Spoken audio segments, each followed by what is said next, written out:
David has described what the crisis feels like from the inside. Now he looks outward. His gaze moved from his own shaking frame to the surrounding city. He sees wickedness, rooted in the streets, orchestrating chaos. Destroy, O Lord, and divide their tongues, for I have seen violence and strife in the city. Psalm 55, verse 9. David opens with a petition. Destroy carries the force of a command born from desperation. He calls on God to act with power against those who are tearing things apart. The second request, divide their tongues, reaches back to Genesis 11. At Babel, God scattered a people whose united speech was being used for rebellion. He broke their communication and made cooperation impossible. David asks for the same intervention here. When wicked men coordinate their plans through shared language and strategy, the damage multiplies.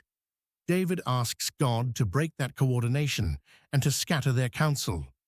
The reason follows, for I have seen violence and strife in the city. David is not speculating. He has watched it. Violence is open aggression, the kind that leaves marks. Strife is the ongoing friction of people in conflict with one another, grinding against each other day after day. The city is not struggling for peace. Rather, it moves in the opposite direction, and the movement is deliberate.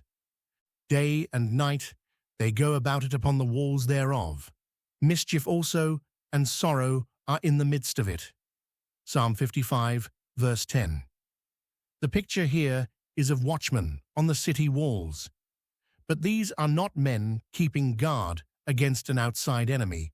They are agents of destruction, patrolling without rest. Day and night removes any pause.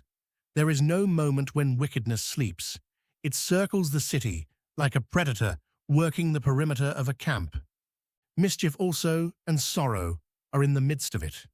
The word translated mischief refers to trouble that is caused and harm that someone plans and executes. Sorrow here is not grief that falls from outside, but pain that is manufactured inside the city walls. It sits in the center and not at the edges where it might be contained. The city that should be a place of order and shared life has become a place where harm is produced and distributed from the inside out. This verse carries a warning for any generation. When wickedness occupies the center of a community's life, the entire structure serves it. Institutions meant to protect, instead, enable. Officers meant to bring justice become instruments of oppression. Wickedness is in the midst thereof. Deceit and guile depart not from her streets. Psalm 55, verse 11. Depravity is not a visitor passing through. It has taken up residence. Deceit and guile are a pair. Deceit is a false word, a statement designed to mislead. Guile is the method behind it, the calculated manipulation that shapes how the lie is delivered and when. Together, they describe a city whose public life runs on falsehood. The streets themselves are named as the place where this operates. The open, daily, ordinary movement of life in the city has become the channel through which deceit flows. Depart not from her streets is the phrase that closes the verse. They do not leave, but are permanent features of how this city functions.